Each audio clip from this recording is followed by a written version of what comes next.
After doing like a 2.5 hour kind of opus, got it. We need to slow things down. Yeah, that is not the normal way we plan on doing this show. Yeah, this isn't about our autobiographies. Yeah, no, nor is it usually about like other quasi-celebrity people. So anyway, it's about whatever we want it to be, as Yes. long as we're talking about sex, the strange, the Yes. esoteric. Yes. We did get a lot of response to that episode, though. And Yeah, thank you, by the way. We really love the feedback. Yes, genuinely. And you can get in more at fu@xxtech.net, though we might get like a Sexoterica email address here in the near future. I kind of like FU. That's Yeah, nice. well, yeah. What does that stand for, by the way? Just follow up. That's all it means. Just means follow up. Wouldn't be suggesting anything else. Of course not. Of course not. Mm-hmm. Okay. Yeah. So that's fu@xxxtech.net. correct. Yes. Good point. Because see, that's a problem with that. But we don't have to go down that road. But something that actually people did. Well, because I say xxtech.net, and like, so is it TRIPLEX? No, it's Tech? XXX Tech. Exactly. Right. But I didn't think about that initially. Anyway, that doesn't matter. Something people did think about and wanted us, I think, to think about that came in through a question was in the first episode that we did. They were like, basically they called me a goddamn cock tease for talking about level 0. Mm-hmm. And they're like, what? And I was like, well, I'm not going to talk about that right now. And they're like, oh, you cock tease. Well, you know what? I'm here for you listeners. I'm going to hold Brian accountable. Yeah. I'm going to make him talk about it. Yeah. Sorry, so, you have to stop teasing. You have to give us the goods, Brian. Right. So, as best as possible, with, again, we try to keep the show around an hour, with as much brevity as I can. We're going to go through levels 0, 1, 2, 3, and 4. And as best as possible, first, like, this is not from some book. This is something that I have, the content therein, I have not made up. However, the levels 0, 1, 2, 3, 4 is my own way of classifying things, which, I do with a lot of things. I don't know if that's because I'm Jewish or not, because we have an obsession with that and, all kinds of things. Anyway, so how do we want to start this off, Ellen? What do you think? So I think you might want to start off by defining the levels of power. Is that what you called it? Yeah, levels of power or levels of influence, because it's not, and that's such a great thing to start off with, because we're going to be talking about some beings within this, and it's not to infer that, say, beings that exist on level 2 or level 1 are somehow more powerful than beings at level 4 that operate within level 4. So it's really, to my mind, it's more about influence, but we could also just say power in general. So you're talking about scales of influence. Yeah. Or scales of power. Right. Okay. Right. So let's start at the ground floor. Let's start at level 0. Okay. Yeah, this is kind of in reverse, but I think it makes sense to call level 0 what it is. So right, because it's the foundation. Right. So in the foundation, I love it. This is one of the reasons I love doing this podcast, because like I get to say the things that like normally I wouldn't say in polite company, but I'm going to say it anyway. So level 0 is, if I was to put it in the terms of physics, it would be a fourth dimensional black hole within which the universe that we exist within is in the corona thereof. This is not my theory. This is actually a somewhat popular theory still going as to the origin of the universe and what exists outside of it.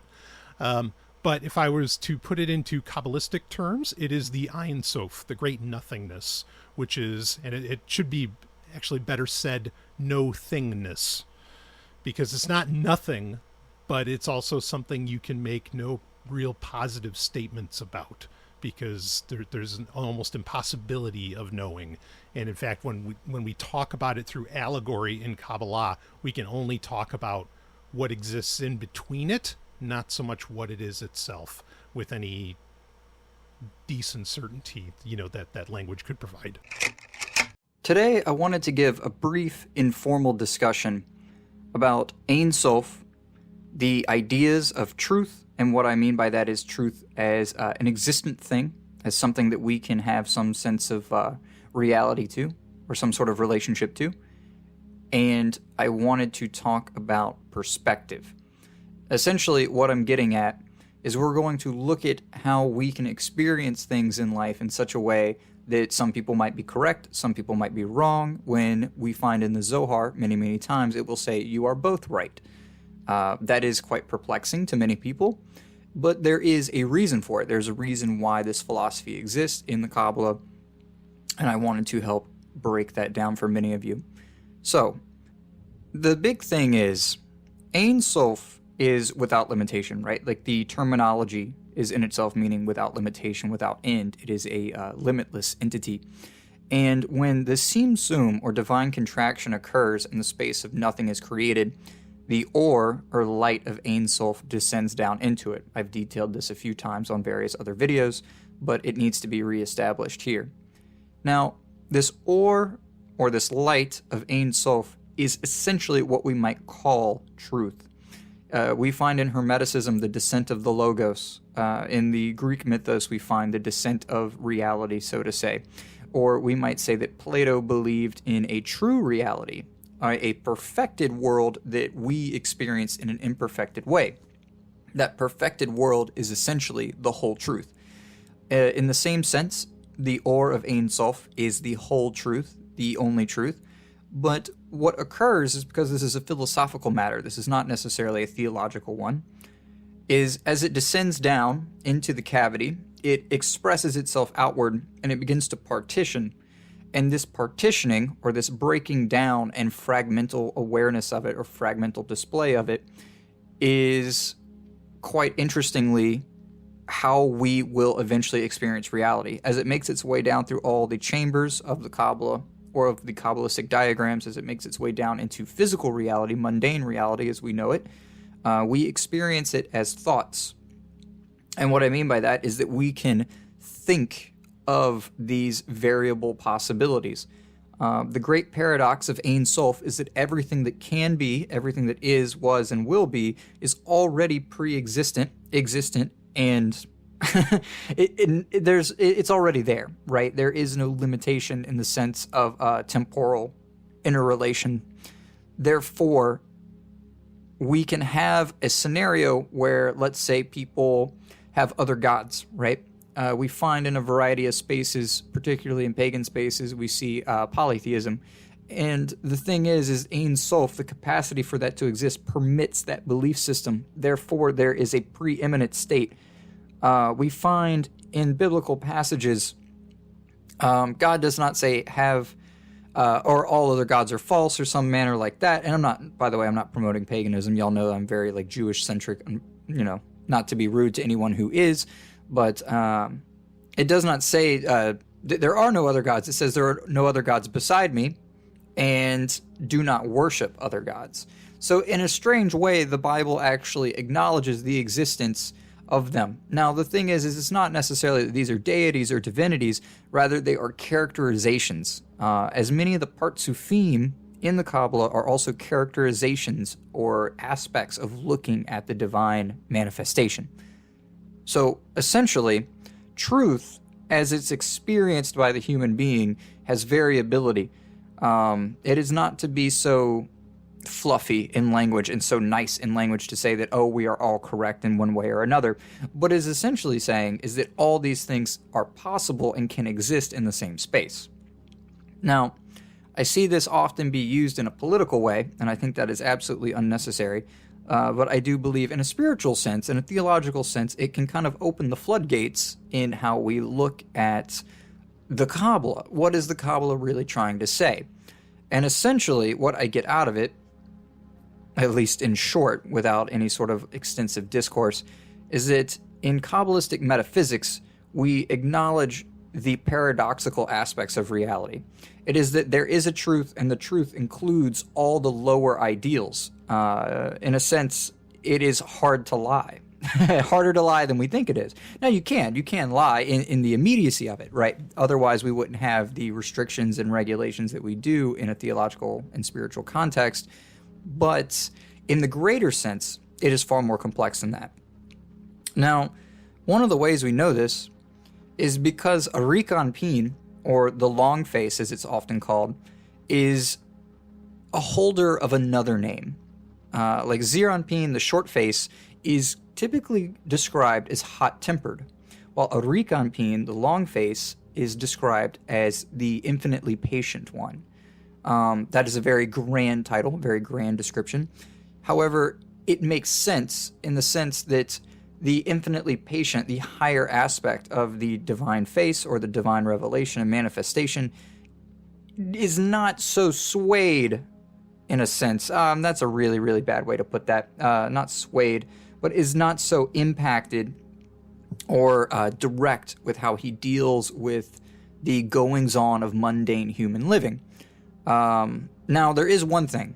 You will find in many spaces, people will say, let us pray long and slow to reach a Rekanpin, and let us pray quickly to reach Ziranpin.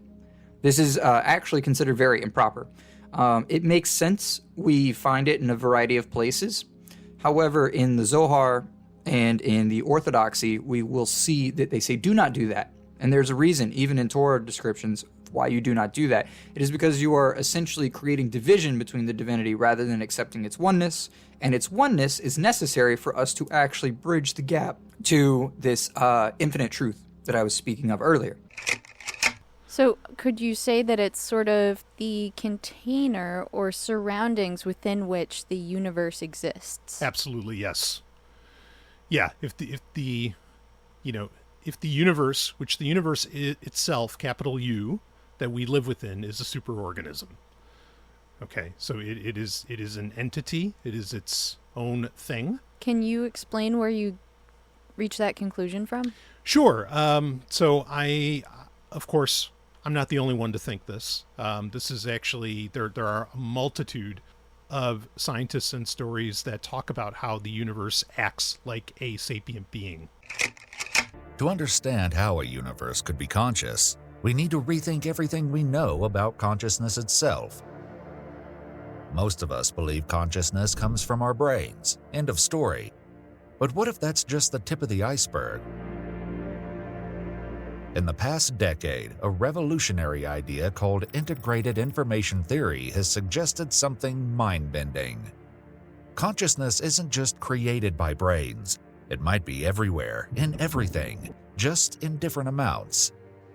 Think about temperature. Everything has a temperature, from the coldest reaches of space to the hottest stars. It's not a yes or no thing, it's a spectrum. What if consciousness works the same way? Let's start with what we know. In your brain right now, 86 billion neurons are firing away, sharing information in an intricate dance. Each neuron by itself isn't conscious, but together they create something magical, your conscious experience. Now, here's where it gets interesting. This pattern, network sharing information, isn't unique to brains. We see it in fungal networks beneath forests, sharing nutrients and information between trees. We see it in how galaxies cluster together, connected by invisible threads of dark matter, forming what astronomers call the cosmic web. We even recreated it ourselves with the internet, billions of computers sharing information across the globe. The pattern is everywhere. Networks within networks, sharing information, creating something greater than the sum of their parts. And at the smallest scale, quantum physics shows us particles that appear to communicate instantaneously across any distance. Einstein called it spooky action at a distance. We now call it quantum entanglement. So here's the wild part. Our universe has 200 billion galaxies, each containing billions of stars, all connected in this vast cosmic web. If consciousness emerges from connected systems sharing information, well, you can see where this is going. But if the universe has the building blocks for consciousness, how does it all come together? Here's something that might blow your mind. No one tells a snowflake how to form its intricate patterns. It just happens through a process scientists call self-organization. You see it everywhere, in the spiral of galaxies, in the hexagonal cells of a beehive, in the way sand dunes ripple across a desert. The universe has this uncanny ability to create order from chaos, all by itself. Think about it. Our universe started as a soup of simple particles. Then those particles joined to form atoms. Atoms clustered into molecules. Molecules became stars and planets. Simple cells evolved into complex life, and here we are, conscious beings trying to understand it all. Scientists have even recreated this in computers. Feed simple rules into a program, let it run, and watch as complex patterns emerge that look eerily similar to living systems. But here's the really wild part. The way our brains organize themselves as we grow looks remarkably similar to how the cosmic web formed over billions of years. It's as if the universe uses the same patterns over and over, just at different scales. So what if consciousness isn't something that just appeared in brains one day? What if it's the natural result of the universe's tendency to create ever more complex systems?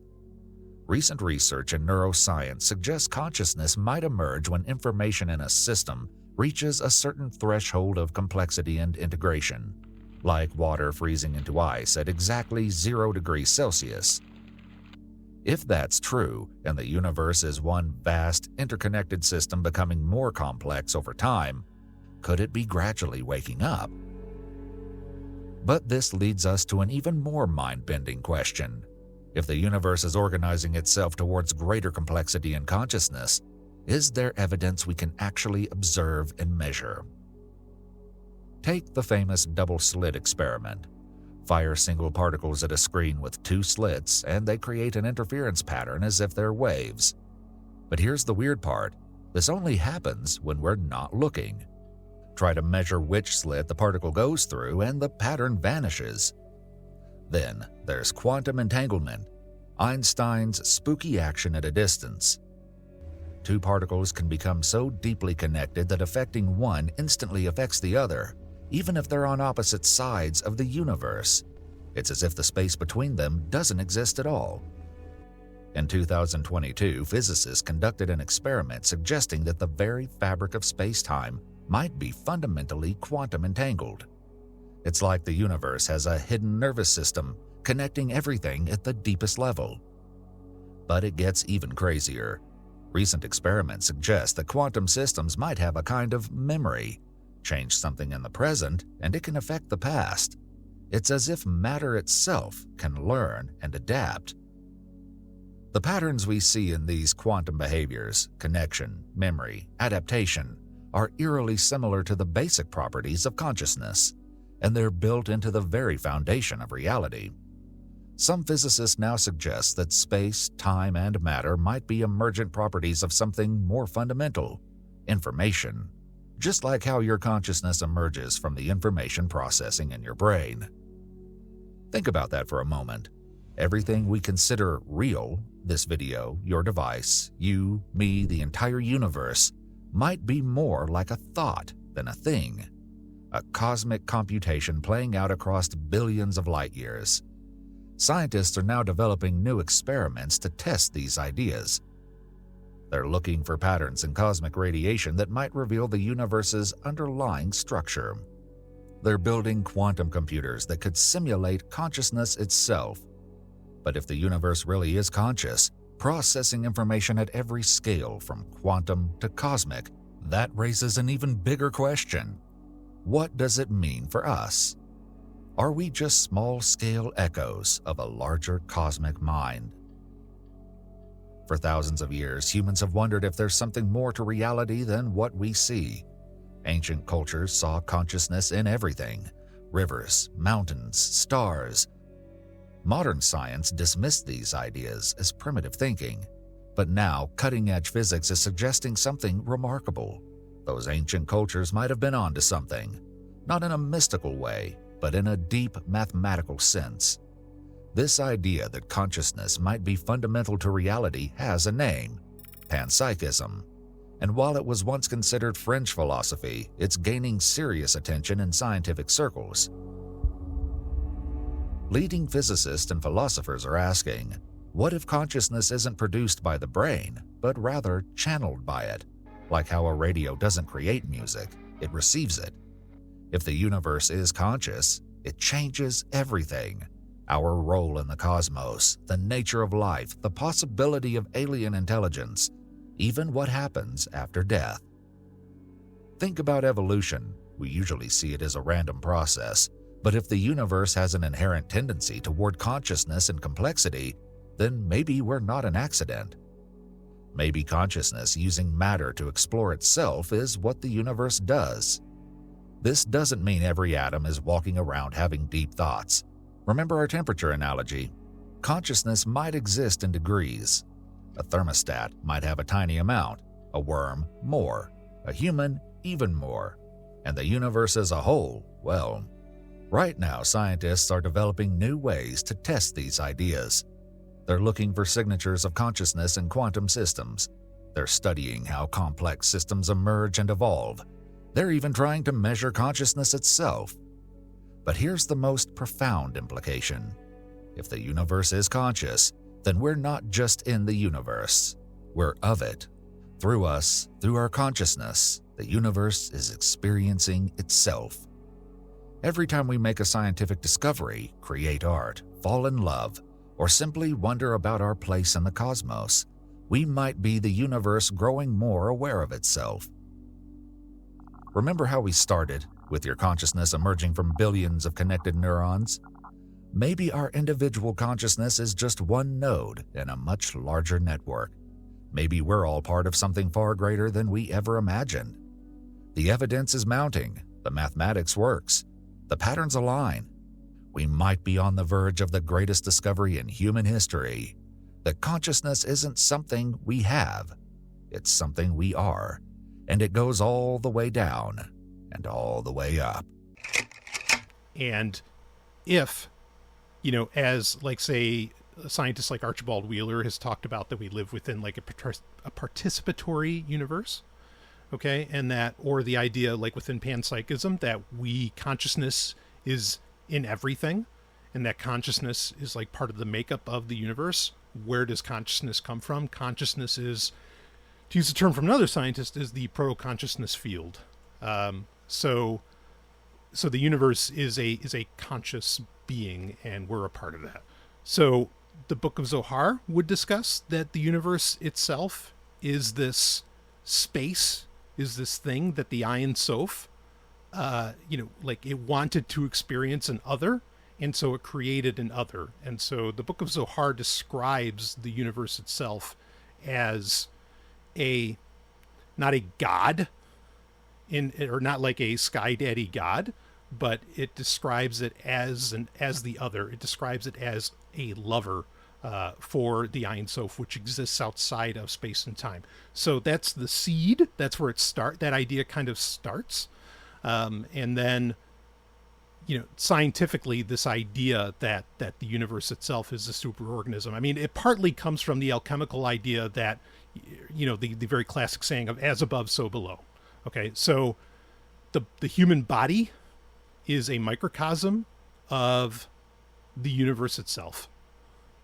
And so, that from the mystical aspect, like that's where that comes in. If we want to get into the scientific aspect, we could go deeper on that. I think it probably be more helpful to share like links from people that have a lot more credibility than I do in that regard. How does that answer fetch you? So are you saying that the universe can react to changes, that it can seek things that it needs, that it, interacts and reacts, so to speak? Yes. In every way that you can think of, like it's an organism. I mean, I would also argue that like the Earth is also, it is a superorganism. So what does it feed on and what does it excrete? Aha. So this is great. Now, I mean, to prove this scientifically, that gets into, I think you'd have to explore some fringe theories. But the universe itself feeds on Eros, which Eros is, so people hear the word Eros, of course, and they think erotic, and rightfully so, like that's the root term of it. But erotic, I don't mean sex. Like there's, the great statement by Mark Gaffney that sex models the erotic, but it doesn't exhaust the erotic. But that's what the universe feeds on. The universe feeds on intimacy. And that's really all I mean by Eros, is that things want to come together. As far as what it excretes, I don't know that I could make a positive statement on that, because that would be something being expelled into that which exists outside of space-time. Within itself, I mean, we could talk about, okay, how do you prove that it's, say, eating, that it's consuming, right? And the act of consuming would come from entropy. But then what nourishes it, okay, just like the human needs to keep drinking water, okay, what nourishes it would actually be called what we would call negentropy. It's a very weird word, but it basically means negative entropy. It's not necessarily anti-entropy, okay? And we could call this the creative process. There's a lot of different things that we could call that, but negentropy is actually a mathematical concept. So where do we want to go from that? I think it's interesting when you're talking about this. I'm just thinking about like the fundamental laws of the universe, like the strong and the weak force, because on an atomic level, yes, things do want to come together, but there's also a very strong force that keeps them separate. So they're very close together, right? But they never truly touch each other. Yeah, nothing ever truly touches, right? And if they would annihilate each other, or there would be a very large release of energy.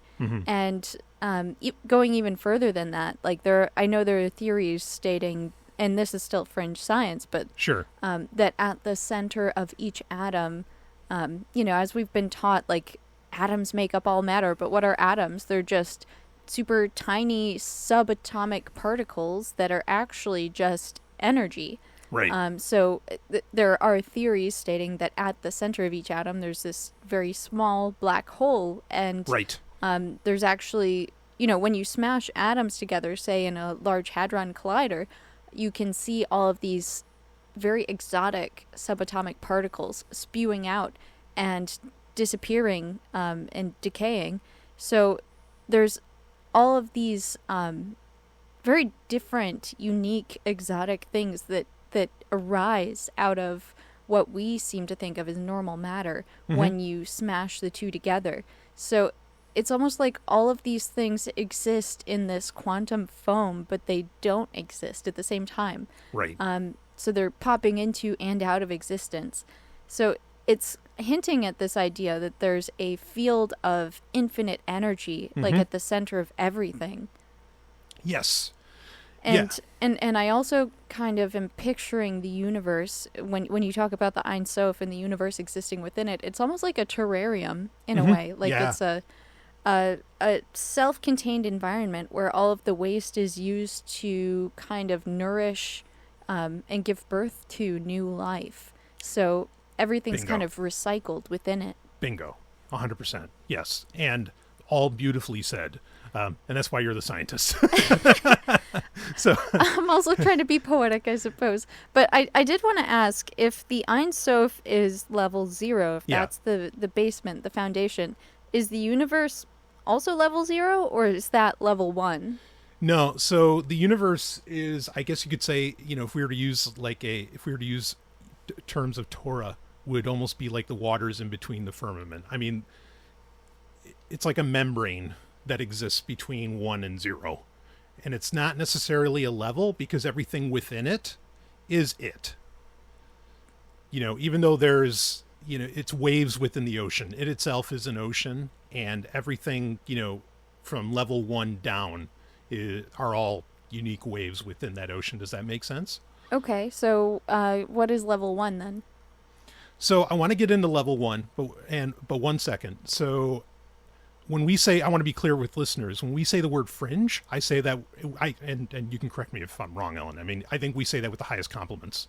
Like, we love original ideas, like people trying to push the boundaries of what science and mathematics, or even philosophy, say, I think is a wonderful thing. Yes. Yeah, I agree. I just want to make it clear, there are accepted theories of science, but science is never a settled thing, and it never should be. It should always be a living, breathing debate. Exactly. And if we're not continuously learning more new things and throwing out new, strange ideas that we can test, then we're not growing. So I don't want to just say fringe in a derogatory way. Mm-hmm. I say it as this is very new ideas in science, and maybe it's not accepted by the larger scientific community, which, by the way, can be incredibly damning to ideas that fall outside of the inner sphere of what am I trying to say? The community of science, where everything is well peer reviewed and everybody is kind of building on each other's ideas. This is how certain ideas become cemented that may or may not be right, and they may or may not be helpful, but they do explain some things. Kind of like the idea of Earth-centricism as opposed to heliocentrism. Right. They can persist for a long period of time because people within society will build social structures that uphold these ideas, but that doesn't mean that they're right. They're just not able to be challenged by people who fall outside of that, and that's what I mean by fringe science theories. So I do like to explore these ideas that are less common, but I think over time they are gaining more traction. Yes. Yeah, totally. And I think a big part of that is that we're seeing the limits of the more closed-minded aspects of science. And so people are exploring alternatives, sometimes ancient alternatives, or just alternative theories that are, modern even, whichever. And I love, maybe we'll go back to it when we get to level 4, but I love what you said about the terrarium, about birthing more life, making more life, because that hits very much at, okay, what is the point of all of this? Why did the Ein Sof, as we use the colorful language from the Zohar, why did the Ein Sof open her legs to allow for the universe to be there? Create that space. But anyway, we'll get to that. So to talk about, because see, those are things that I feel like over the years I've said so many times. I feel like everybody already knows it, but then I need to remember, well, we have new listeners to this podcast specifically that don't follow perhaps my other work, because this has its own feed as well. So I always have to remember that it's worth revisiting these ideas. So, but we can get into that when we get to level 4. So level 1? Yeah. So level 1, level 1 is this, within the universe that ended up being created, you have a lot of what could be called primordial forces, as in they are part and parcel aspects of, that which allowed what is to be. I know that sounds, that's some classic alchemical language. This includes a lot of forces that, would often be called the divine. They are things that, exist in different modalities that is still the universe itself, but that are incredibly powerful. And, you could call this the demonic realm. I think Christians and Jews would probably be pretty quick to call it that. But of course, when you're talking about Judaism, or how I ascribe to it, I mean, there's no good and evil. So the idea that demons are inherently evil, no. It's just that there are forces and entities and beings of immense, what would seem to the everyday person, immense power, that are all around us.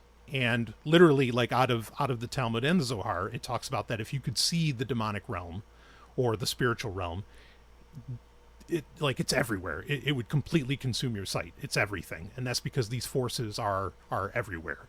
I mean, just to be, this is a true statement, but also to be a bit colorful as well. I mean, even, rivers have spirits. Planets do, stars do. I mean, it's everywhere. So do you have questions on that part? Yeah, so I think I'm going to ask you this every time we go up a level, but sure. What would you say is the defining feature that separates level 1 from level 0? Aha. So level 1, it's not the Ein Sof. None of these beings are the Ein Sof. None of these beings have the kind of power of the Ein Sof, and a big part of that is, again, they are a part of the normal function of the proto-consciousness field that is the universe with a capital U itself. So the difference between it is that they are incredibly powerful entities, and they are a part of what makes the universe itself go round and round. But in fact, they're so powerful, they have their own desires, just as we do. We have our own desires as well that go against what some might want to call natural. I don't want to quote like Emperor Palpatine here and say the dark side is, gateway to some powers people consider unnatural or anything like that. But that is the difference. They are forces that ultimately animate,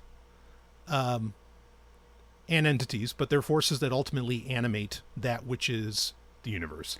So you're using both terms, forces and entities. Because it can be both. Are they separate? Are they different? Are they the same? Are they just like a scale? Are they on a scale? So things on level 1 can, it's not just one type of thing in level 1. It does comprise forces. It does comprise entities. It does comprise... Well, what's the difference in the subtle realm that you're talking about? Because sure. I assume you're talking about non-physical. Yeah, a lot of this it's optionally corporeal. Okay.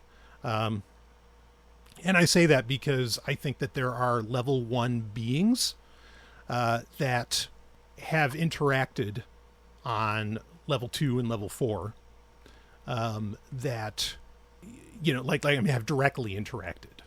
And thinking about this, I actually kind of feel like we really should have started with level 4 and built up, but I guess not. No, we would have built down to the foundation. Right. So we're building up now. Yeah, because I think, well, I guess this is just people can enjoy the mystery of where we're going with this. So level 1 beings, and when I say forces, okay, for example, gravity is not something that is... So gravity is a force. Correct me if I'm wrong. Gravity is a force. Electromagnetism is a force. Right. The strong force, the weak force, those are forces. Yep. So when I am saying that, gravity is not a conscious force, okay? It creates a field. Yeah. A field of influence around it. Right, exactly. Now, there's debate, again, fringe science, there's debate as to whether or not, where does gravity come from? What is the, what is the operation, of gravity? And the idea that actually gravity is something that comes from outside of the universe and basically leaks in is from what I was taught, not from a scientific standpoint, even though that was a scientific theory at one point. I don't know that's been completely written off. So do you not agree with the idea that gravity is the warping of space-time? No, it is that. Around centers of mass? That is an effect of it. And this also gets into Eros and love. What exactly is this force, that the universe is feeding off of and operating on that causes everything to become closer to each other, that causes everything to become more intimate. Now, the black holes in the center of atoms, of course, is a phenomenal theory that deserves a lot of exploration. And there's a lot of times here where I'm going to use analogies. I don't like using analogies because proof by analogy isn't proof, but sometimes these concepts are so large, the only way we can try and rein them into our brains is through the use of analogy. That's going to play throughout the rest of this as we keep talking about it. But the idea that gravity is actually like a force that leaks in, it's not necessarily something that's generated. This gets into the problem of how do you explain, that like matter only makes up, 6% of the universe, right? It's a small percentage. It's a very small percentage. Normal matter. Exactly. Yeah. Exactly. Yeah. But anywhere it's concentrated, there is gravity. Right. Okay. So it becomes, what exactly, like where would gravity, say, come from, and how does it have such a broad effect when there's so little matter to, basically be, the underlying production, say, of that. So I think you're touching on something that's actually not resolved, and there's no clear indication that gravity is what's pulling everything in the universe together. Because, people thought for a long time that the universe was just supposed to expand into infinite coldness. Mm-hmm. But it didn't. It's holding together. Why is that? Gravity, maybe dark matter is like one of those spook creations to fill in that blank to explain it. However, there are other theories like the plasma theory that may also offer an explanation. Yes. However, we're just like throwing darts at a bullseye with the blindfold on. We have no idea what the answer is. So it might not be gravity. It might be something else. Exactly. Yes. Yeah, so I think it's something more, and that these are just like Eros, like these could be things that, say, leak in. But it's not, it's one of those situations where when you're talking at that level, it's important, and you don't write it off, and you do try and figure it out, but we can also see the effect of the cause, and that's worth reacting to, which is what I think a lot of when you get into the realm of mysticism and practicing magic is what you're dealing in, is a lot of the effect and a respect of the cause, or even a respect of the mystery of the cause. Yeah. So I don't exactly subscribe to the same theory you do about gravity, because anywhere that there is mass, where there's matter, it is warping space-time, so you're actually interacting with the fundamental field within which everything exists. And I think that in itself is fascinating, because that means that wherever there is matter, you are interacting with the fundamental fabric of the universe. You're shaping it, which means that you are shaping the world around you. And the world around you, the universe around you, is also shaping you in a way. So I think it's fascinating because it's a way that things communicate with each other. Also, time is intricately connected to gravity, in the sense that the more gravity exists within one location, the slower time moves, and vice versa. Yes. So I think there's a great mystery there, and I don't want to claim to know the answer, but nor I think it's fascinating to think about, and maybe we don't have to go there, but these level 1 beings, you're saying they're forces kind of similar to the fundamental forces, or are they different somehow? They're different. They can be, again, they can be seen as something of a force, as in they have effect on that which happens around the, within the universe. Right, but they're non-corporeal. And they're non-corporeal. So in that sense, they're force. So there's even different types of forces here. Okay. And this is, that was the whole point of kind of side trailing into talking about gravity, was we're not talking about gravity here. Asmodeus is not gravity, but Asmodeus is an actual being that exists on level 1. Asmodeus is kind of a somewhat famous demon character within Torah. So when you say planets and stars have spirits, you mean they have some sort of subtle force that is personal in a sense? Yeah, and conscious, because again, consciousness is everywhere. And the simplest term on that would be panpsychism, which this is one of the greatest arguments still happening in science today. Is that where does consciousness, what is consciousness? Where does it exist, right? The hard problem of consciousness. One of the answers to that is panpsychism, meaning that consciousness is everywhere. It's just it's a makeup of matter. It's a makeup of everything. So when you come to that, that's part of how you come to, the idea that I think I can safely say you and I both espouse, which is the dignity of all species, but then also there's a dignity to like everything. So like a rock has some small level of consciousness, but if you were to take a bunch of different elements and intricately combine them, you could create a greater consciousness effect. A greater concentration of it, yes. Yep, absolutely. And there are beings that can do that, and that partly that happens to be us as well. So when you say being, as in terms of level 1, what are you talking about? So again, they can take it's things that can take different forms, but there aren't angels, just like there aren't really demons in the popular concepts of these things. But to use the colloquials, like yes, there are, or the colloquialisms, there are angels, there are demons, and these are just like a vampire can be a person or turn into a bat or a cloud of smoke. You know, these beings would operate in a very similar fashion. So you're saying they're non-corporeal forces that have some sort of motivation? Yes, but this is and this is a great point to get at, because they are things that also have their own desires. In the mystical tradition of the Kabbalah, we have a similar concept to the Gnostic archons that animate the universe. But the Kabbalistic tradition has a more nuanced understanding. These forces are not a rogue gallery of rebels, but a necessary functional part of the cosmic engine. We call their domain the Sitra Akra, the other side, and its agents are the Klipot, the husks or shells. Let us begin at the beginning, which is not a beginning at all. The Ein Sof is all, limitless, formless, timeless, unknowable potential. For anything, a universe, a thought, a stone, to exist as a separate thing, a paradox must be resolved. A space must be made within the all. This is the primordial act of Zimzum, or contraction.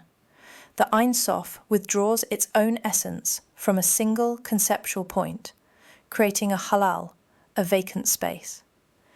It is into this void that creation can be spoken into existence.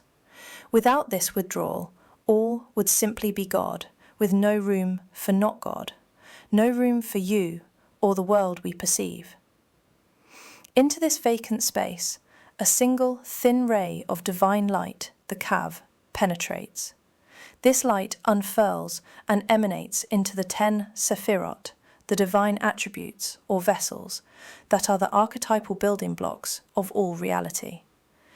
They are channels for the creative force: Keter, crown; Chokmah, wisdom; Binah, understanding; Chesed, loving kindness; Gevurah, severity, judgment, and so on. For these Sephirot, these raw cosmic forces, to create a stable, tangible world, their light must be filtered, contained, and diminished. An unfiltered torrent of Hesed would be a love that smothers and dissolves. An unfiltered blast of Gevurah would be a judgment that shatters worlds into dust. This is the function of the Klipot, the husks. They are not evil, they are the cosmic principles of concealment. They are the shells that hide the unbearable divine light, allowing us to perceive a finite reality without being annihilated. They create the illusion of separation from the Ein Sof, which is necessary for self-awareness. Limitation, they are the banks of the river, the space between planets. They provide form, structure, definition, and boundaries. The force of Gevurah, severity, is particularly instrumental here, providing the constricting power that gives shape to the expansive power of Hesed, kindness, absorption. They represent the pull of manifestation, the gravity that draws spirit into matter. They are the friction that makes movement and choice meaningful. These Klipot are not unlike the archons. They are the great limiters, the cosmic bureaucrats, the governors of form. As for angels and demons, these are not moral entities of good and evil. They are functionaries. Angelic forces, or malachim, are pure vectors of the Sephirotic emanations, primarily from the right side of the tree of life, the expansive, benevolent forces. An angel of Hesed is a pure agent of loving kindness. It does nothing else. It is a conduit for giving and revelation. Demonic forces, the shedim or mazikim, are the agents of the klipot and the left side of the tree, the forces of constriction, judgment, and concealment. A demon is a functionary of gevura, fulfilling its role in the cosmic machinery. Their nature is complex and not inherently malevolent, but are more agents of consequence. They are not in rebellion against the Ein Sof. They are mandated by it to ensure that creation does not dissolve back into formless infinity. The cosmic drama, as we understand it, stems from a primordial catastrophe known as the Sheveret HaKalim, the shattering of the vessels. The divine light of the Kav was too potent, and the lower Sephirotic vessels shattered, mixing holy sparks with the klipot. Our world, Asiya, is this shattered, mixed state. It is a reality where divinity is concealed within husks of materiality and limitation. Therefore, the universe does not function as a war between good and evil. It functions as a grand, cosmic process of refinement. Our sacred task, the Tikkun Olam, repair of the world, is to navigate these forces. Through our choices and actions, we must peel back the klipot, the husks, to liberate the trapped sparks of divinity within every object, every encounter, and every moment, returning them to their source. We do not fight the demons. We understand their function as limiters and work to reveal the holiness they conceal. But it's all part of the balance, right? That's why monsters will always exist, just like angels, Yes. so to speak, will always exist. Yeah, everything's balanced because, again, there's no good or evil. In fact, if there's quote unquote too much evil, it eats itself. I mean that's just yeah, it's like a disease. Yeah, it can't help itself but destroy itself. It's the nature of what it's doing. It's the nature of that force, of that entity. Like an example of a level 1 being would be Asmodai, or Asmodeus. And this is something that if you talk to a Christian, they're like, oh, there's this evil thing, blah, blah, blah, or even a lot of Jews or Islam or whatever, they'd just be, oh, that's evil, blah. No. It's just something that has its own desires and it's incredibly powerful, and also like it has its own machinations and it wants, the purpose of life is pleasure. And when we get to level 4, we're going to find out that's true all the way up, all the way down from level 0 to level 4. And the beings at level 1, same deal. Okay. They're interested in pleasure. Go ahead. So level 2, yes, we jump to the corporeal. But does that really have anything to do with the difference between level 2 and level 1? No. So level 2 is more where we're talking about influence. I mean, level 1 has influence over what happens within the universe in the sense that these are wildly powerful beings. Beings that are rivers, could control, say, the flow of rivers or whatever, do all kinds of, insane stuff at really, really high levels. Okay. They are the mystery, in a very real way outside of, the universe. The universe is actually a lot easier to understand. The desires of beings on level 1, not so much all the time. Level 2 is a product of it's almost a meeting place between level 4 and level 1. Okay, so the beings and forces at level 1 have their own desires, and the creatures at level 4, or the sapient, conscious, heavily conscious creatures like ourselves, like human beings, have a tremendous amount of power within the universe itself. Right. Okay? And so we're moving down the spectrum of consciousness. Right. And so level 2 is really, and we'll get to level 3, don't worry, but it's kind of a odd thing. Okay, but level 2 is where level 1 and level 4 work together. Sometimes for what we could, again, colloquially call good, or sometimes for colloquially what we could call evil, even though, again, those concepts really don't exist. So what are some examples of level 2? So this is where we get into I'm going to use Earth-based examples, even though we could certainly talk beyond that quite a bit.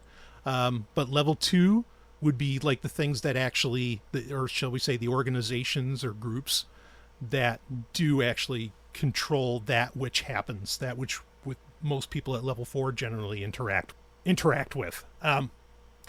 So like literally we're talking about like secret societies, mystery schools. We're talking about the CIA. We're talking about literally like NASA. All of these organizations that are what actually control are the genuine systems of authority on Earth. Okay.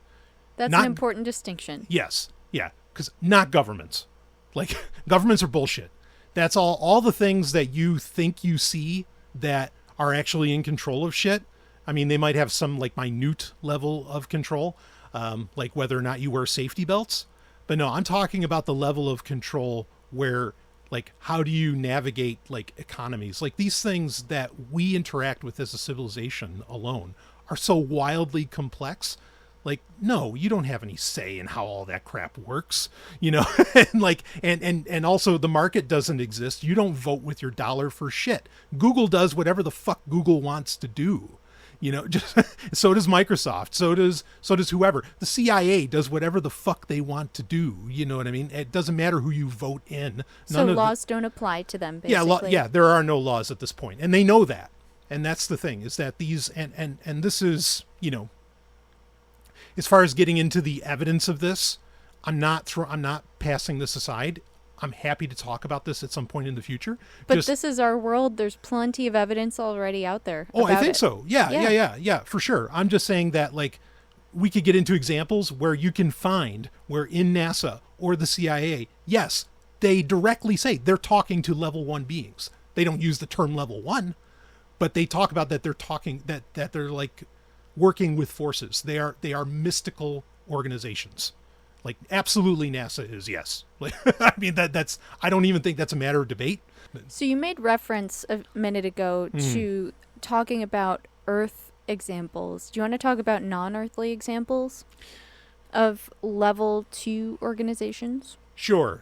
Okay, so conceit that has to be held here, though I will point people to the book Rare Earth, is that there are not a lot of, like, look, this hurts me as much as it could hurt anyone, believe me. Star Trek is a lie. Okay? like the whole premise around Star Trek, the idea that, there's billions of planets with life on all of it and all this, like, okay, great. That's nice that in a mathematical equation of some kind that must be so, but the evidence doesn't bear that out. Mathematics is often theoretical, and that means it doesn't have to be true. Well, you also haven't seen it, and that's simply because we are limited beings. We only have a lifespan of about 80 years. Sure. So you can't say that it's absolutely not true. It just may be happening outside of your lifespan that we get the proof. Yes. Okay, that's sure. But I mean, like, the best evidence that we have is that there's not tons of planets with, like, alien life everywhere. It's called the rare Earth hypothesis, that suggests that there's something special about Earth. This rare Earth hypothesis claims that an extraordinary, once-in-a-galaxy run of good luck led to the evolution of our planet's rich and diverse life.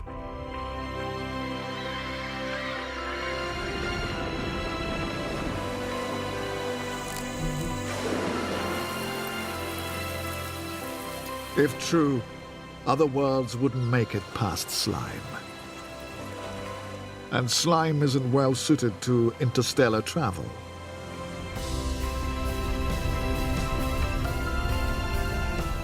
Some conditions that are part of the rare Earth hypothesis don't sound too rare. We're looking for a star that's been stable for billions of years. We're looking for a rocky planet with water on there. But some are trickier. One in particular takes us back once again to our Earth's violent formation, and a day that was responsible for much of what makes Earth so special. And yet it was just a chance event.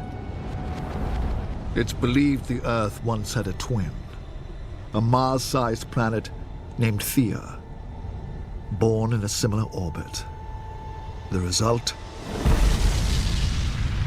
Well, be grateful you weren't there.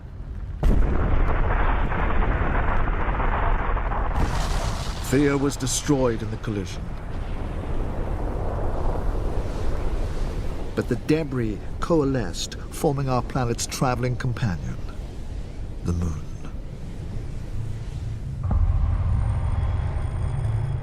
It's true moons aren't rare, but our Moon is huge compared to the Earth, and this may have been vital for complex life. Because our Moon doesn't just give us tides. The Moon plays a key role in stabilizing the Earth's axial tilt, which gives rise to the nice, pleasant seasons that we enjoy. There's the possibility that the existence of the Moon has helped a long 4 billion year period of clement weather.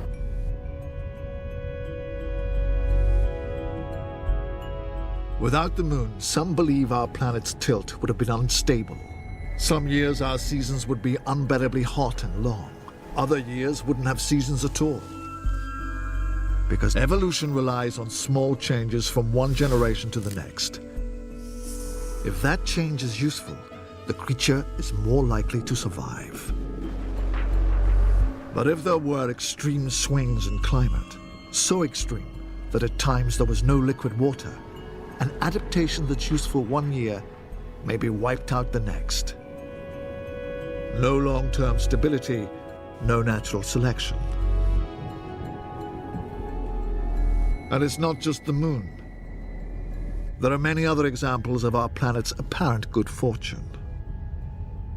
Earth has a system of plate tectonics. Plate tectonics is important for stabilizing Earth's temperature. The movements of the vast network of rigid plates that make up our planet's surface create massive volcanic eruptions, recycling carbon dioxide into the atmosphere.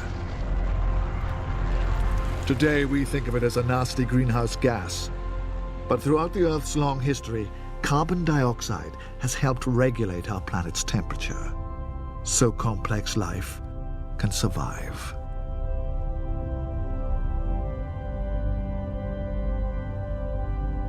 The rare Earth hypothesis also suggests that we have a lot to thank Jupiter for. The gas giant's huge gravitational pull might capture asteroids that would otherwise be on a collision course with Earth.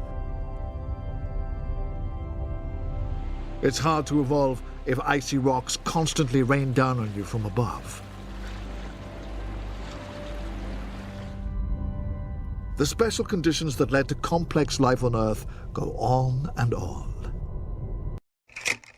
In fact, the better evidence that we have, and this part of it, this evidence keeps growing by the year, is that we're not like intergalactic as far as life goes. We're actually interdimensional.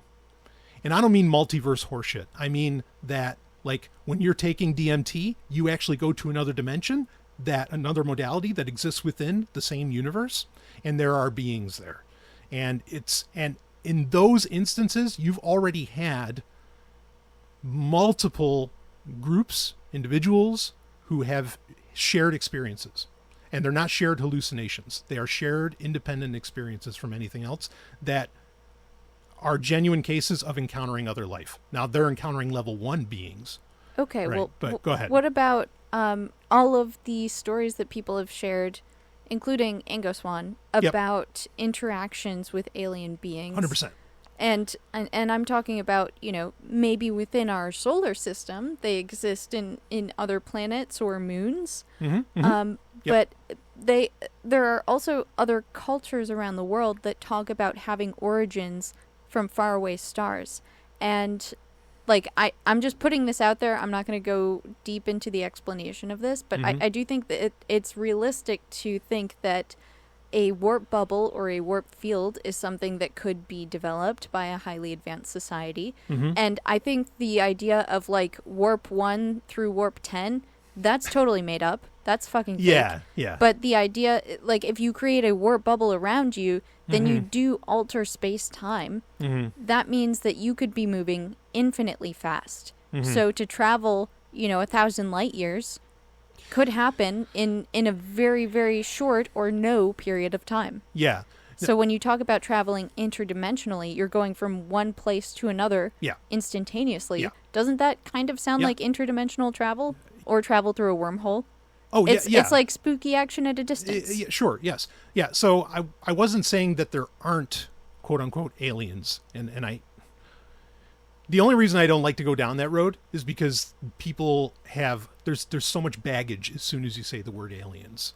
And that baggage, all of that needs to get thrown away. And, I mean, not all of it, because there's some of it that's very valuable, right? Like the concept of the Greys, that is such a widely held concept and independently reported on, and it's not a mass hallucination. There's something there. Like, there's something to that. Right. Same with, like, the Nordics. Same with, and people, fine, throw up your flags, but whatever. I'm not talking about any David Icke nonsense. Again, that's more of that baggage. Throw it out. Okay? Like, the concept of, like, reptilians, just from a historical aspect. You know, like, there's something, there are something to these things because they are too widely held as ideas. And they're not like, ooh, God works in mysterious ways. No, these people are talking about very tangible interactions with some of these beings. Okay. And those are all level 1, by the way, like the idea of like Nordics or Greys or whatever. And again, those are all terms that have a lot of baggage, unfortunately, but whatever these experiences are, those are level 1 experiences. And it's becoming more and more popular, and I'm glad for this. It's becoming more and more popular today for conversations around UFOs or UAPs to be attached to the occult than it is to the Star Trek concept of aliens. And that's why I was saying, like, throw away, like, Star Trek is in so many ways a lie. But anyway, keep going. Okay, so is that what you mean by level 2 that's non-earthly? Like the Greys or Nordics? Oh, yeah. Sorry, yes, because they're corporeal. They're entirely corporeal. They're not level 1. They're all level 2. Level 1 is where it's corporeal optional. Okay. Because they're that powerful. Yeah. So you said that level 2 is where the real power, the real influence is held. Yep. So then level 3, this is the level that we see as the facade of power, correct? That's the best way to put it, and not even a whole lot else needs to be said. I mean, yes, like you're completely on point. This is governments, this is police, this is all power structures that are completely optional, really have no actual power, because they have force power. Well, as in they can force you to do things. Yeah, or they have you the die. power of the gun, but then the gun, in my argument, actually isn't that powerful. Okay, like it's nothing compared to, not to sound like Darth Vader, but like, don't be too proud of this, technological terror you've constructed. It's insignificant compared to the power of the Force. And like that is such a true statement. like these things are, and it's like, oh, well, I'll point a gun at you and you see, and like, well, try and let's see. I don't want to make any kind of crazy statements here, but you're not gonna like bend bullets around you. No, but boy, that's another one. The Matrix was incredibly on point with a lot of this. But I'm just gonna leave it at that. But yeah, I mean, to understand level 3, just read Baudrillard, Simulation and Simulacra. It's not a long read at all.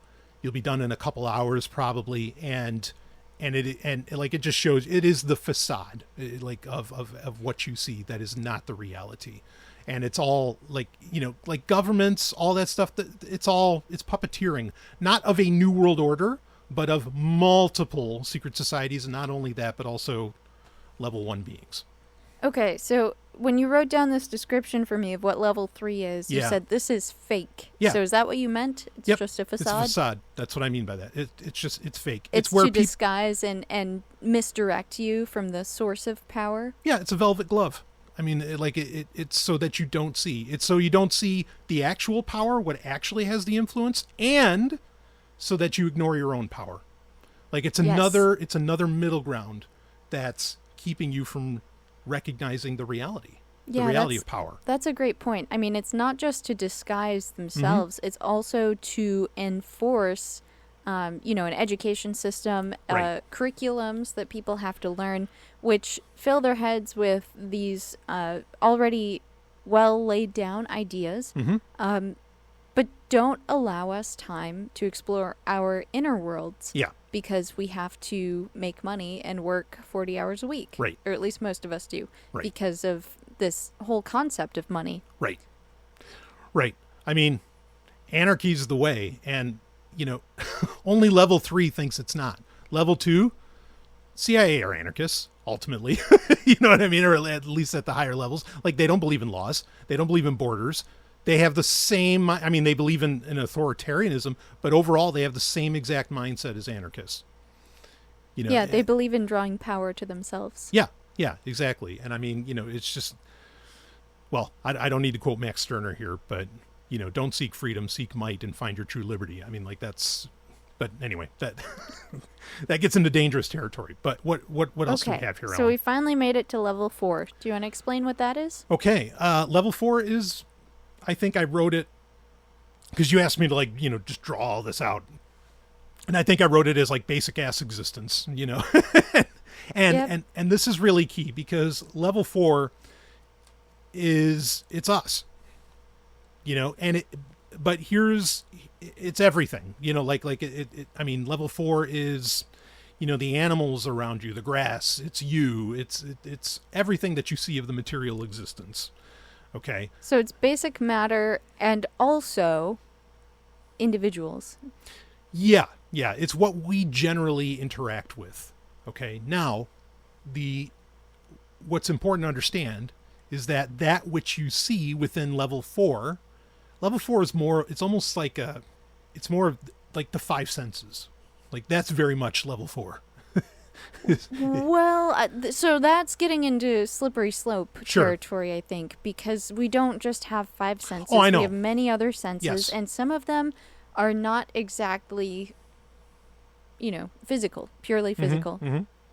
Yep. No, I agree. That's why I say just those 5, you know, like what you think you can touch, taste, and smell and see, you know, but there is so much more beyond that. And that's my point, is that a being that you would think is like level 4 in the levels of influence can actually connect directly with level 1, is actually more powerful than beings at level 1.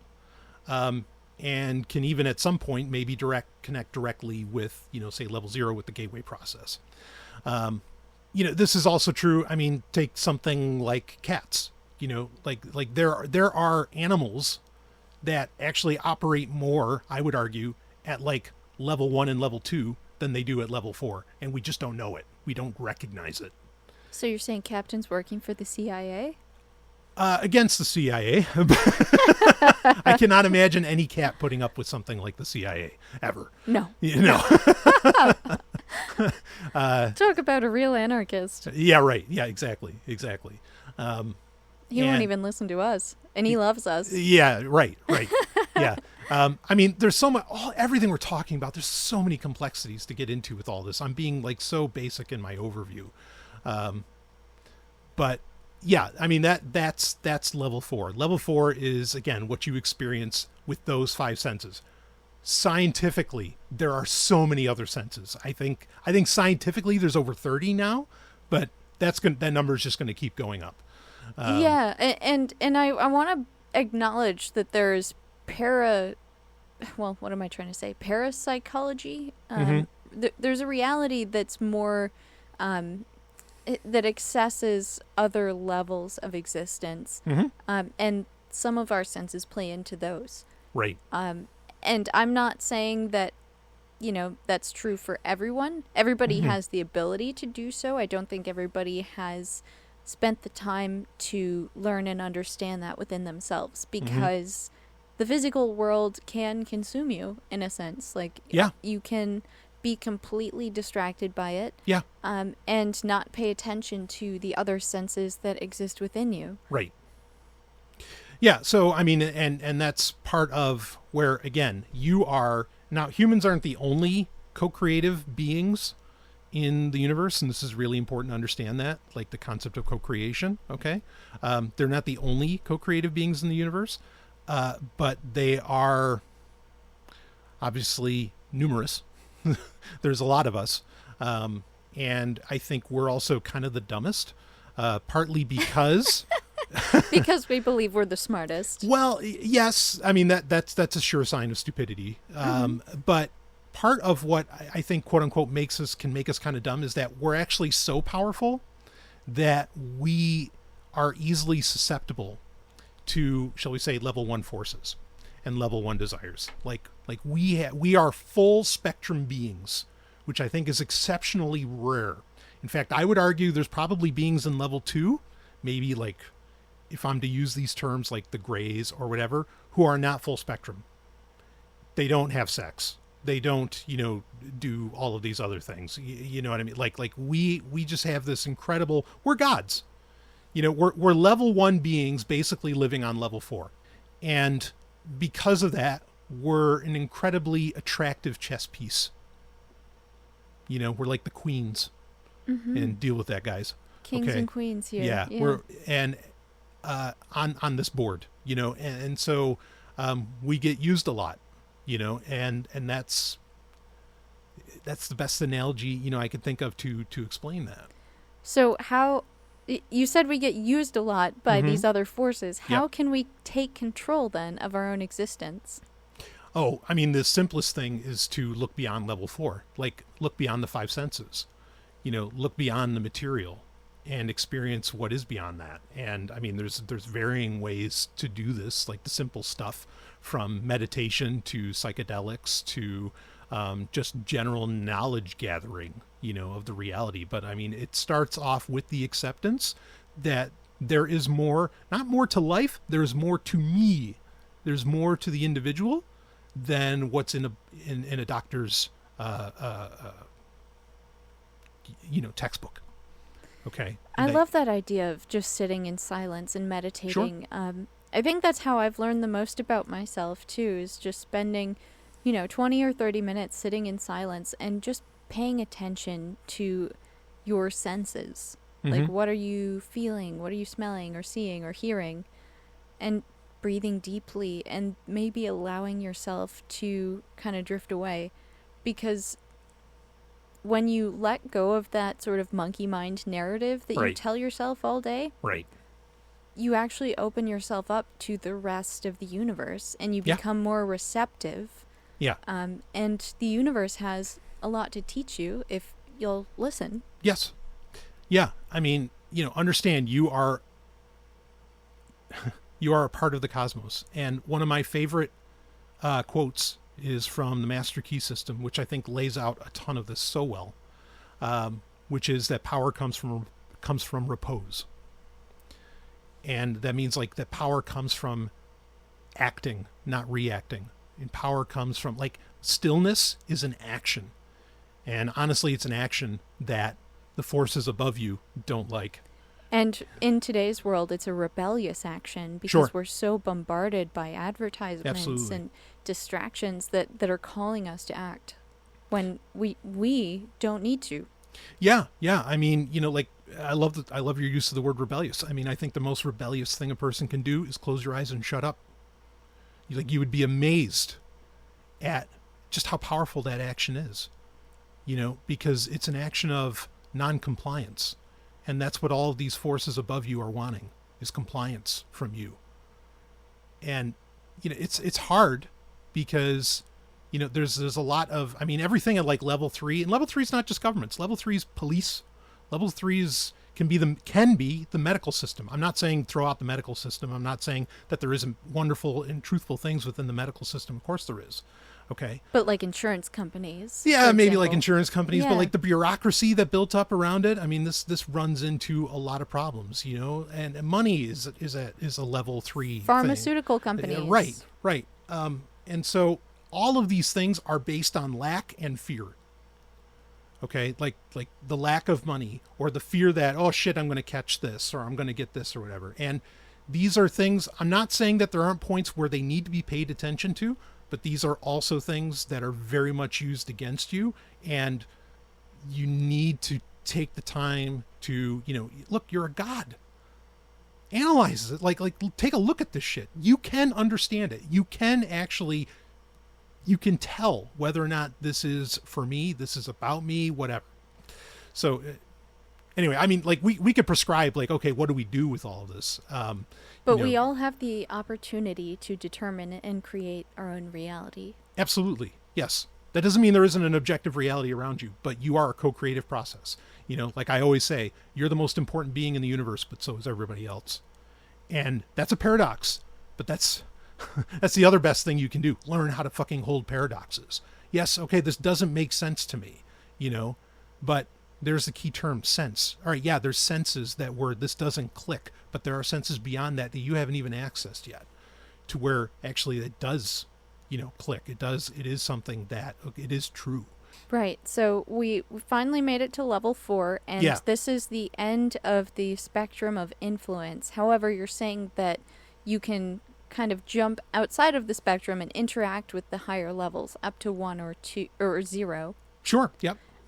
So in a co-creative sense, if you were to work with a level 1 or level 0, you could become much more powerful than other level 4 individuals. Oh, for sure. For sure. I mean, and this is the realm of the mystic. I mean, this is, that's what it's all about. I mean, I guess this is a good point to talk about what it's all about, but do you have another question on that before I did? No, go for it. Yeah, sure. So the idea is, okay, like I said, in a very real sense, the human being itself is a microcosm of how the universe works. Okay. And so what is the point to all of this? What is the purpose to all of this? Here's the rub. You're a god. You can make your own purpose. You can do whatever the hell you want. Now, there are actions that are more beneficial to you, thus benevolent, and there are actions that are not beneficial to you and could lead to something akin to death. Death is a separate subject to get into. Okay, those things could be considered malevolent or harmful or whatever. I would argue it's in your best interest to act in a benevolent way, to act what is in beneficence to you. Okay. Anyway, so I just want to make it clear that what I'm about to say is I am not telling you what you need to do. I'm telling you the options. But the purpose of all of this, the reason that at level 0, the Ein Sof did this is to go back to the terrarium. It is about making more life, because the more life that there is, this is the very basic, simple scientific premise of biodiversity. The more life that there is, the more resilient everyone is. The more resilient everyone is, the better chances you have of living longer. Okay? And we all want that. Why? Because we all want to experience pleasure. Okay? And so... Yeah, not just longer, but better. Right, but better, yeah. And so the purpose of existence from level 0 to level 4 is pleasure. It's all about pleasure. All the way up, all the way down. So if I were to put it in the simplest, again, we're going with allegory. If I'm to put it in the simplest terms, the universe and the Ein Sof, level 0, are lovers. And they're wanting to have, this passionate embrace. And in so doing, producing more life, like that terrarium example. Don't we all want that? Yeah. So just to wrap this up, just to put a bow on all of this, the terrarium, that's just such a great example of again, just generating more life, and so, and we're talking about purpose here. What is the purpose in all of this? If a human can jump from level 4 to level 1 or level 0, what is this all about? And ultimately it's all about, it's all about Eros. It's all about pleasure. It's all about generating that love, and harnessing that and expressing that, and which expresses itself through many ways. It can be through, creativity. It could be through sex. We'll talk about that more in a second. Okay. But there's, on the subject of purpose, there's a great, I know I said earlier about how Star Trek is a lie, but look, Ellen, I mean, you and I, we both love Star Trek, right? Yeah. And I don't necessarily agree with that statement either. About Star Trek being a lie? Yeah. Yeah. All right. That's going to be a conversation. We're going to put that in the notes. That's going to be a conversation for another time. I think that's a very interesting subject to get into. But Star Trek, for me, and including the original series, still had so many brilliant ideas within it that had nothing to do with space travel or necessarily even aliens per se. One of them was from an episode of the original series called The Immunity Syndrome, where this giant amoeba, you remember this one, where this giant amoeba is coming into the universe, and it's consuming so much of it. And the Enterprise basically has to stop it, and Spock goes in with a shuttlecraft or whatever to basically drop off antibodies, more or less. And McCoy just has this great line where he says, it's like it's a disease, like a virus invading the body of our galaxy. And he says, now isn't that a thought? Here we are, antibodies of our own galaxy, attacking an invading germ. It'd be ironic indeed if that were our sole destiny, wouldn't it? And it seems like a quick throwaway line, but it might be one of certainly in the top 10 most brilliant things I've ever heard on Star Trek. It certainly stuck with you. Big time. Yeah, because, and I think it hits at a lot of Kabbalistic concepts that like, okay, and not just humans, but why are we co-creators in this? Why do we have all this power? And it's because and it's part of the mystery. Just like, if you ask any scientist or, medical professional, whatever, like how the immune system is such a mystery. How does it do what it do? How does it learn what it can learn so quickly and so on? And I think we're going to have some interesting conversations soon about the immune system as well in future episodes. But the idea is that humans, like I said, the universe, the human body is the universe in microcosm, and just like our immune system is so powerful in some ways, I think a lot of mysticism is pointing at that humans are the immune system of the universe itself. And that's partly why we're so powerful, just like our own immune systems are so wildly powerful and are what keep us healthy and alive. Right. So you said a minute ago that the whole purpose of all of it is about love and pleasure, but do you think that maybe that's not entirely accurate and there's an aspect of it, of our existence that could be about, raising the level of consciousness in the universe? Oh, for sure. Yeah. Yeah. I think that's part of it. But like raising consciousness, kind of to use those somewhat new agey terms, like raising the resonance, raising vibration and everything. Not just raising resonance or vibration, but like becoming more than we are. Absolutely. Yes. Evolving. Absolutely. And helping the things around us to evolve as well. Absolutely. Yes. And this is like like David Brin's concept of uplifting. I mean, when you look at the universe, part of what makes people think it's a superorganism is that it's increasing in complexity. Like, and it looks like neural pathways, when like you look at kind of maps, quote unquote, of the universe, like it looks exactly like that. It's like it's becoming more conscious, more complex, and I think that intimacy, that Eros is part of what really drives that, and so I totally think that. In fact, I'm reminded of a Backstreet Boys song. Okay. Really? Absolutely. Off of the Millennium album, Larger Than Life. What is it? All you people, can't you see how your love's affecting our reality? And, every time we're down, you can make it right. And that makes you larger than life. Like, I just like that line is so great. You think they were being philosophical? I think the Ein Sof, one of the ways that it talks to us, quote unquote talks, is through art. And like, I'm even thinking of like, in fact, this is another interesting point, subjects for future episodes, like the poet William Blake. Like William Blake had so many wild ideas, but he was so dead set on the idea that science does not teach you the nature of reality. Poetry and art is what actually teaches you the nature of reality. And I think he's very much spot on. That doesn't mean science isn't useful. That doesn't mean science doesn't have its place. Of course it does. But at the core of all of this, are the narratives, are the art, the poetry. And like poetry can say so much more, like a great 4-line poem can say more than a 5,000 page textbook, yeah. Right? I love when that happens, reading something that's so brief and yet so deep and revelatory. Exactly. Yeah. And I really like, honestly, like, I think that Backstreet Boys song, that line was like really hitting at it, again, can't you see how love is affecting our reality? And that, I think that really speaks to, to what you're bringing up. And, another key thing within all this is to understand. So, and look, people can do whatever they want. And again, there's a million different ways, if you want to accept, because you don't have to, because you're a God, you don't have to accept this. But if you accept this kind of role of being part of the immune system, being this engaging in the act of tikkun olam, where you are making the universe more beautiful, you're repairing the container, like you called it earlier, Ellen.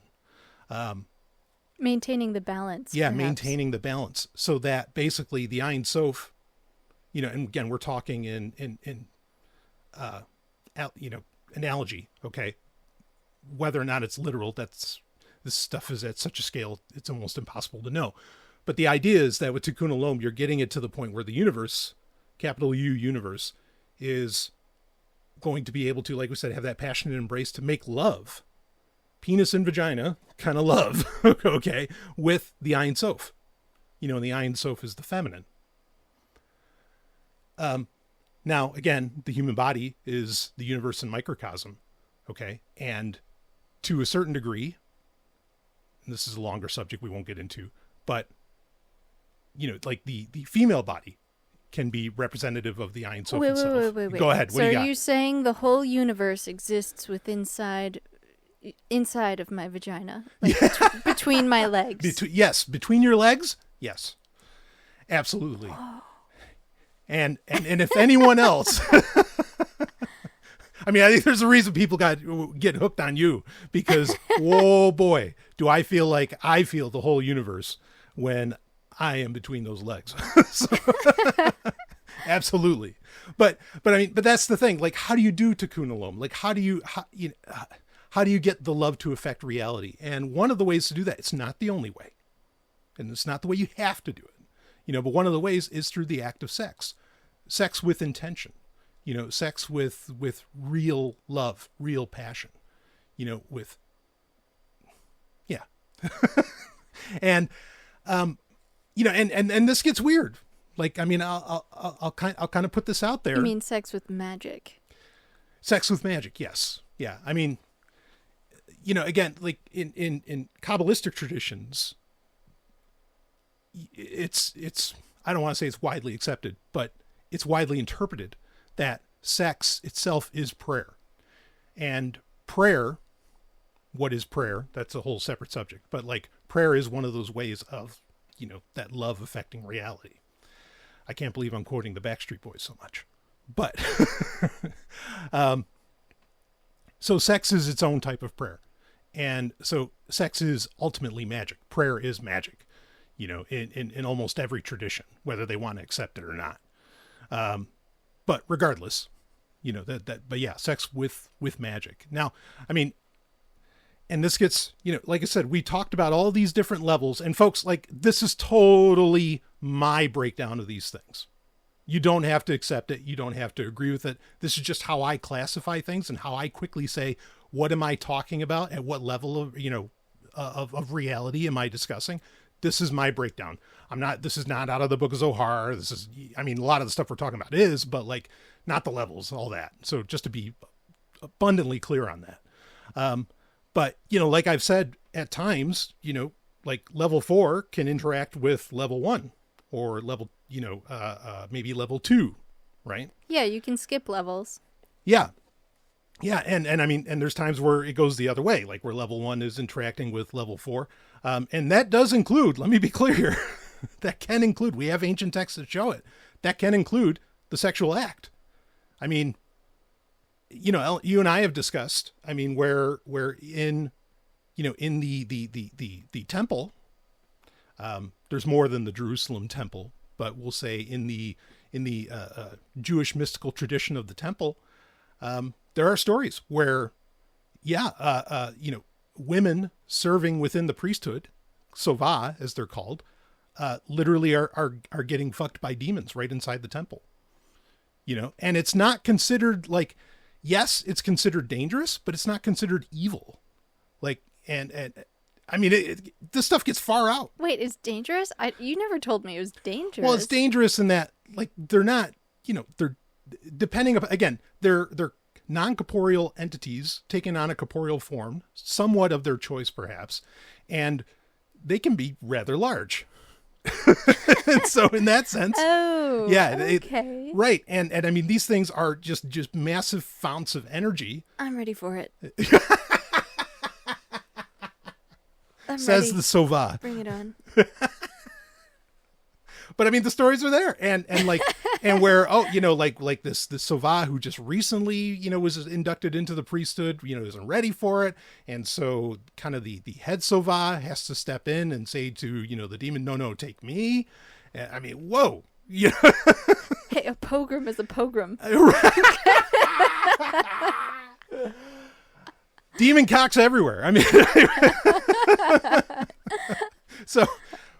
I mean, this is the nature of this stuff, and I wanted to make sure we got some of this in because this episode is heavy on the esoterica, not so heavy on the sex, and I want to make sure we get that in. But well, I want to get it in too. We'll do that in a minute. So anyway, but again, not evil. Like it's so abundantly clear that it's not evil. It's just this is like they're just being misleading. Or it's again these at all these levels the whole purpose is pleasure, so at all these levels it's all about seeking pleasure. And like I said earlier, humans are full spectrum.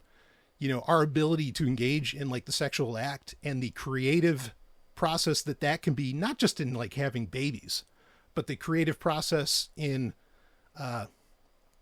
well, boy, that's a big subject, but you can birth so many things, and the action of repair. And I think we talked about this in the first episode of Sexoterica, that can occur through the sexual act, through the female orgasm specifically.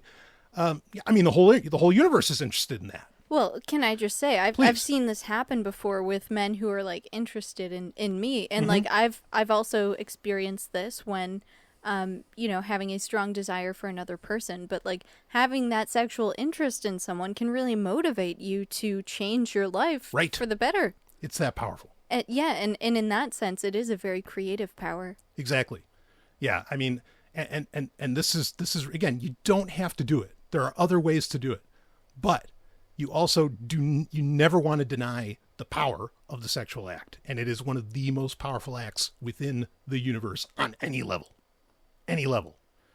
And as best as we can describe it, it's the same exact thing that level 0, the thing that exists outside of all of space-time, wants, like in its own way. And so just key stuff to keep in mind. Not saying what people have to do throughout this whole episode, no prescribing, none. But this is what I see through my lens. It's certainly what I've been teaching you, Ellen. And you seem to very much enjoy it. And you seem to be ready for more. So far. Yeah. So anyway, there you have it, folks. Levels 0 through 4. Are there more? No, not really. I mean, and anyway, it was something that I think is this is a useful tool for as we go forward with the show of how we can say in shorthand what we're talking about. When we're talking about certain subjects, certain things, what level is it affecting? What level is bringing that on? We can talk about that and not have to spend a ton of time like, well, wait, what are demons? What are this? Like, where does this operate? What are aliens? Blah, blah, blah. We can just quickly shorthand with this stuff. So do you find this useful, Ellen? I mean... Yeah, I think I'll need a visual made out, and that's something that I can work on, but it's just beautiful. Something that it's the way I learn. Sure. So if we're going to be referencing these levels on a regular basis, I've got to have a picture. I love that. I think that would... Yeah, even like a simple diagram. Yeah, I think that would be super helpful. Totally down for you creating that. And you know what? Maybe we'll have to do a Sexoterica website. Maybe that needs to be a thing. Maybe. With reference material and everything else. And, well, folks, you can email fu@xxxtech.net and let us know if that's something you want to see. That's fu@xxxtech.net. Bingo. You're so good. Thank you. So, and if you have questions on any of this, disagreements, whatever, we'd love to talk about all of that on the show. We love getting questions. Yes, absolutely. So please feel free to email that in, fu@xxxtech.net, xxtech.net. Maybe we'll get a Sexoterica email address, like I said earlier in the show, here in the near future. But for now, of course, feel free to follow us everywhere. Spotify, YouTube, Pocket Casts, Apple Podcasts, doesn't matter. Subscribe, leave a review if you want, whatever. Help out the show. And with all of that, I mean, Ellen, you got anything else you want to get in? I think I'm good for now. I think I'm ready to go. All right. I think I've got some voids that need to be filled. Let's go fill those voids. Let's do it. All right. Folks, we will see all of you on the other side.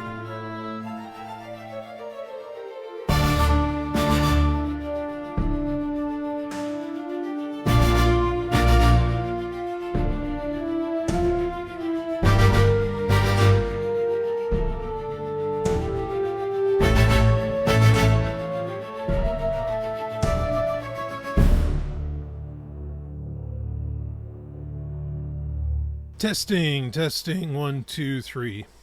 Even the most learned doctor cannot know the proportion of each element in any given substance, for God has entrusted this knowledge to thee alone. Nor is any sage wise enough to be able to mingle and put together the elements so as to produce any natural object. If then he dissolves anything into its elements, how, I pray thee, is he to put them together again in any abiding form? Since he is ignorant of their proportionate quantity and quality, and of the method of their composition. Yet it is of no use to separate them if they cannot be put together again. What the fuck is that? That's amazing. To thee, O nature, we must entrust this task, since thou knowest the art of preparing the philosopher's stone, and of combining the elements without first separating them. Wow.